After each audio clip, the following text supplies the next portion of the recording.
Hello, magnificent, phenomenal, radiant you. Thank you so much for being here. I have an honored guest. I'm so excited to be here with my brother Avi Penhallow, who is going to be talking with us today a little bit about our themes of presence and authenticity and cultivating space. So first, tell us a little bit about yourself. Of course, I could talk about you all day long, but just a little bit about some of the highlights of your journey and like who you are, how you describe yourself to be. Sure. Well, I like to describe myself mostly as a seeker. Yeah. Primarily, I've been a seeker my whole life, and when I say a seeker, I just mean one who is looking for the beyond, the explanations. Even since I was a little boy, I looked beyond the explanations that were given to me and trying to understand the world that I was in, which often didn't make any sense. Awesome. Yeah. Well, I feel like Avi and I are able to speak this language, which I believe you all can too, where we really understand that sometimes labels don't fit and that we move beyond them quite easily. So we're going to jump right in and talk about authenticity, Avi. Like that's the theme that kind of our group for our class has been talking about. And so when you think about being your authentic self, like what does that mean to you? And like how have you come to more ease in being that authentic self? I think the only way to do that is to learn how to listen to yourself. And you can't listen to yourself if you're constantly berated with the noise from the outside. Yes. We have enough noise going on inside, but a lot of times those voices are not even our own. They're just echoes of all the external noise coming in from outside. So that the first step for me is to come up with ways to silence all of those voices, including your own. Ooh, that sounds familiar, doesn't it? That's what we're talking about. Keep going. Okay. So the best way that I've learned to clear is to be able to starts with your breathing. Ooh, yes. And your breath will. I always like to say your breath will lead and guide you to all truth. Wonderful. Well, let's do that. Let's do some breathing right now. Okay. So usually when I sit, you want to make sure first that you're comfortable, that you have. And that is whatever is comfortable for you. So it's not a yoga class where you have to tie yourself up in an uncomfortable position. In fact, in yoga, the word for sukhasana means easy seat. Yes. So you find that posture that's easy for you. For some of us, it's going to be in a chair rather than on the floor. The next step is to make sure that you're actually uncrossed. If you're sitting in a chair, that your feet are uncrossed and that your spine is erect as possible. So I always like to pretend there's a dot, an invisible dot right in the center of your chest, and you want to lift that dot and it'll automatically raise your lungs and up out of the rib cage. So there's no constriction in this area. And the next is to make sure that you're loose. So many times I will first close my eyes. I'll take in a regular deep breath without any modification, just a deep breath in and an exhale out of the mouth. And then I'll start to begin to consciously focus on my breathing. And I always like to instruct people to breathe through the nose and to leave the mouth closed if your nasal passages are open, because you are able to monitor your breath more clearly when you're breathing through the nose. So you just take a few breaths this way, where just nice and slow inside, and exhale through the nose at the same time. And just continue with another inhale.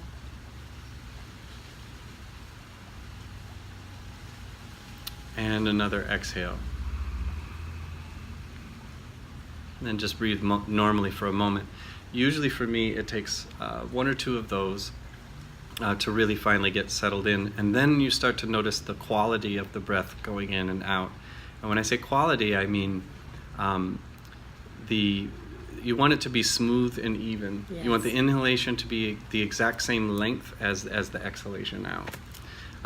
And what I always like to say is I like to look for road bumps. So you'll notice sometimes that your breathing is uneven. You'll feel little speed bumps. And what you want to try to do is like flatten those out. That's a great analogy, yeah. And you will feel it too. Yes. You'll feel those bumps. Yes. The point is not to focus too much on what you're not doing right. The focus is, as you continue to do it, it should naturally smooth itself out. So in through the nose and out through the nose. And then the other thing I like to pay attention to is the chest, and you can't see it, but also the belly. So I'm putting one hand on my upper chest, and I'm putting one hand down below on my belly. And as I inhale, on the inhalation, you will feel you'll bring your chest out, and then followed by the belly out. And on the exhalation, your belly goes in first, followed by the chest. So I'm just going to use my hands to demonstrate that. So the chest will come out on the inhalation, followed by the belly. And then on the exhalation, the belly comes back, followed by the chest. And you're creating a wave. So if you focus on that, we'll do 5 breaths that way. So inhale, the chest comes out, followed by the belly. Exhale, the belly comes in, and the chest relaxes also. Inhale, chest out, belly out. Exhale, belly in, chest in. We'll do 3 more on our own. Inhale.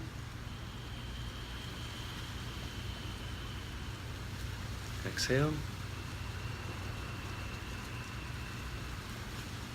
Inhale, chest out, belly out. Exhale, belly in, chest in, and 1 more silently.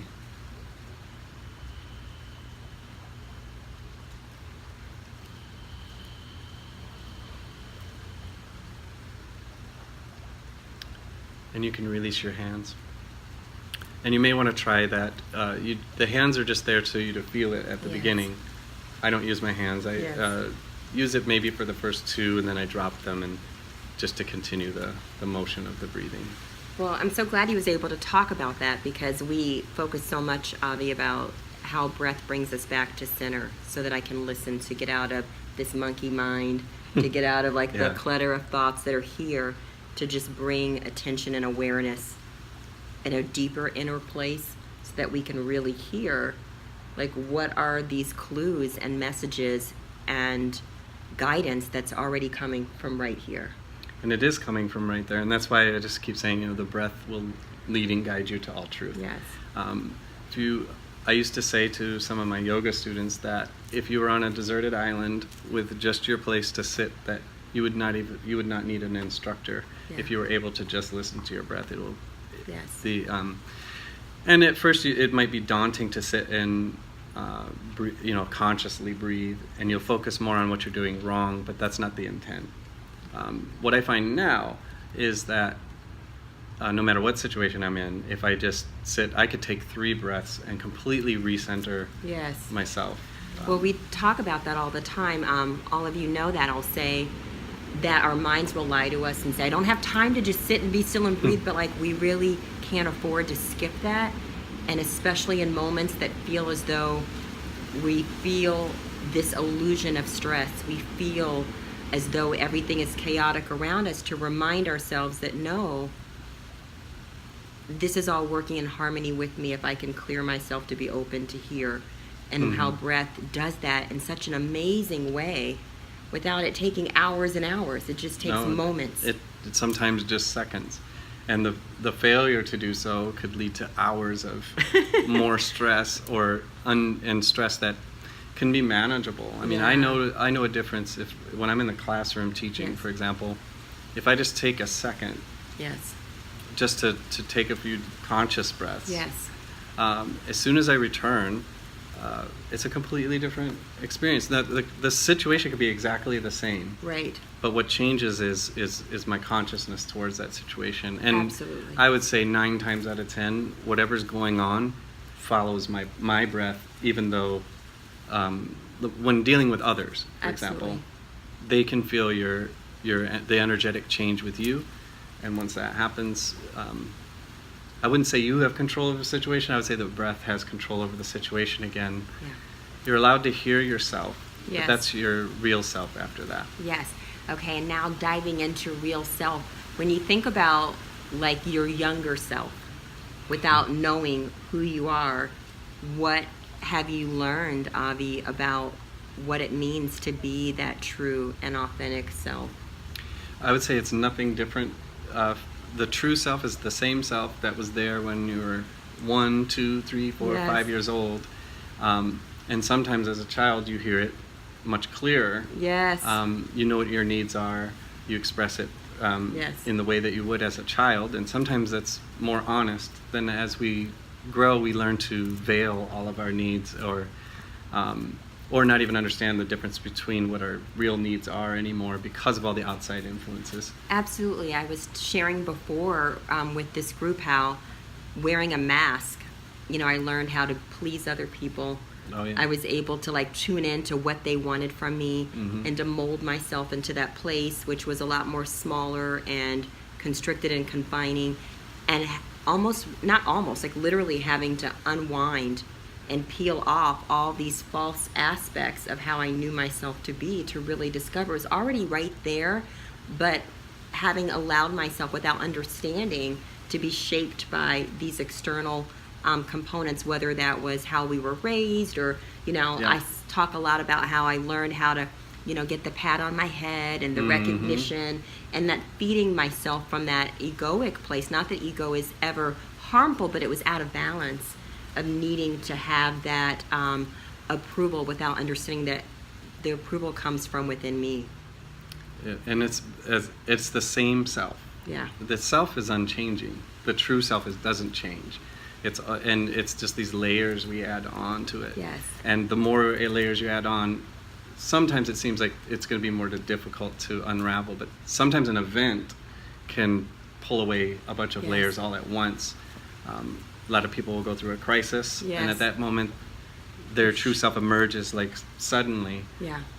But very quickly, right after that moment of clarity, it's going to get covered up with all these old things because these are patterns Yes. of. I'm forgetting what the Sanskrit term is, but they're basically what we call grooves. Samskaras is the word in Sanskrit, in the Indian language. And a samskara is like a groove in a record. Yes. And so a record is designed for that needle to fall specifically into that same pattern all of the time. Yes. And so the way that we need the goal of meditation and finding your true self is to smooth out all those preconceptions that we have. All these Yes. grooves they could be traumatic memories, they can be things that were said to you. They're scars basically, because cuts into that smooth surface are going to be scars. Yes. But the smooth surface, the clear, crystalline consciousness is what you want to return to, because that's going to be your true self and your peaceful self. But as a child, I would look at myself and I sometimes think and visualize myself as a child, Yeah. like what would I tell him, and I think of all the painful things that this child is about to go through because of losing his true self. Yes. And so the true self is always there. If you reflect on your life and you think about it, you always know whatever decisions you've made, you always can go back and say, I knew that my gut was telling me something else. Yes. Yes. And you just didn't follow it. So the consequences are, coming right behind that. And bring us right back to presence, and we have this gift of choice to say, this time am I going to listen from the inside out, or am I going to do what I was taught, Yeah. or what was expected, or what I think, from up here is the right thing for me, as opposed to letting it be, and that word letting it come from within.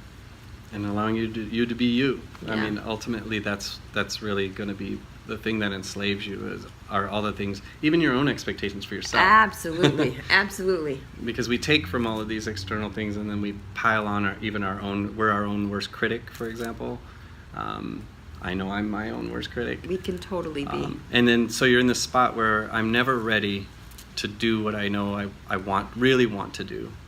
And you're just stuck in this pattern of not being able to move beyond that. because you're always feeling like, once I get this in line, and this in line, and this in line, then I'll be ready to do what I'm supposed to do. And we talk about that, Avi, in this group, about how powerful presence is and present moment, and how so much, because of what we've gone through in the past, shapes what we think we want in the future. And all along, we're skipping the power and gift of present, that right here in this moment, all is well, and that I'm okay. And even if that means that there's chaos around me, when I can stop and breathe and know that in this moment, I'm supported and cared for, and that's coming from within. Yeah. And bring this, layer of angst that comes from this up here, based on what I saw behind me, to be able to let that go, and then realize in each now moment, there's a gift of choice, and there's a gift of knowing that I am okay, and I can trust in this moment. It's the hardest thing, and it's also the easiest thing at the same time. Yes. And I learn this lesson daily, sometimes multiple times a day. But I know that anytime I'm filling my head with what I think I need to deliver in whatever the situation is, I'm much less effective. And I'm not saying don't be prepared for things. There's a time for preparation, but when it's time to step into that moment, you have to let all of that go and trust that what you have is enough. Right. And because the moment you don't believe that what you have is enough, then that's when you're not speaking from your authentic self anymore. And it only takes a split second to come in it or out of it. I just love that you're talking about everything that our class has been doing, and I promise you, I did not prep Avi with more than I want to interview you. I didn't tell him what we're going to be talking about, other than, okay, you're ready. We're going to talk about authenticity. We're going to talk about presence and inner listening, and it's so powerful to hear you, just be able to confirm a lot of the pieces that this flow class and certification is providing people with, is this understanding that it's already on the inside, and how easy it is, and yet sometimes we create the dis-ease. We create it being more than what it is by this idea of I'm not enough, or I don't have enough time, or I can't do this, as if we forget the truth that really I am already whole, and I have all the components to stay in this place of wholeness. There's nothing you're going to find that's not already present within you. And we really mess up ourselves, don't we? Through us. And then we also mess up ourselves when we look at things as a progression. Yeah. When we're thinking in like chronological time. I do this. Yeah. We had a conversation earlier about this, where, if in chronological time, if your mind is linear based, and you're not understanding the eternal now, the eternal present, you think you have to somehow earn your way back to a spot of where you can practice presence, for example. But the truth is, it's only a breath away. It's a at breath any away. moment. A choice, an intention of just saying, okay, I'm ready. Right, Now I'm back. open. Here I am. I'm back. I'm right here ready. Well, we're going to wrap up this one. I'm going to try to get Avi to share one more shorter video with us, but I just want you to leave us with what would you say as something based on what we talked about just now in this setting, what you want this class participants to remember, like what would be a nugget that you would hope that they would meditate on, consider, and practice in remembrance of what you shared today? Well, I think sometimes we can get lost, first of all, in considering when we really put things into perspective. We don't want to be egocentric, and when we say, well, I am everything, and the presence in me is everything, and then we look into the stars at night or whatever, and we consider the universe and how vast it is. Yes. It's easy to do two things. It's easy to become egotistical about it, and that's one easy way to get sidetracked. But the other one is to think that you're insignificant because of the grand scheme of things. But when you start to understand that the oneness of what this is, that the presence that's in you is the same presence that's in you, in myself, and it's the same thing operating. It's one consciousness operating through all of us. And so that presence we're not to measure it by ourselves. And if you're not measuring it by yourself, and you just realize that the simplicity of it is whatever's out there is also in here simultaneously, and that you possess it. It's very simple. We make it hard. Yes. Well, thank you. Thank you so much for sharing. I hope you Thank all you. enjoyed this and can consider it. And thankfully it's recorded so you can watch it and listen again, because he gave us so many beautiful jewels in this time, and I really appreciate it. And I appreciate all of you for your time and energy and gift of space to be here with us today. So thank you, and I hope that you have a radiant rest of your day, and that you remember that you are already marvelous, magnificent, phenomenal, radiant, and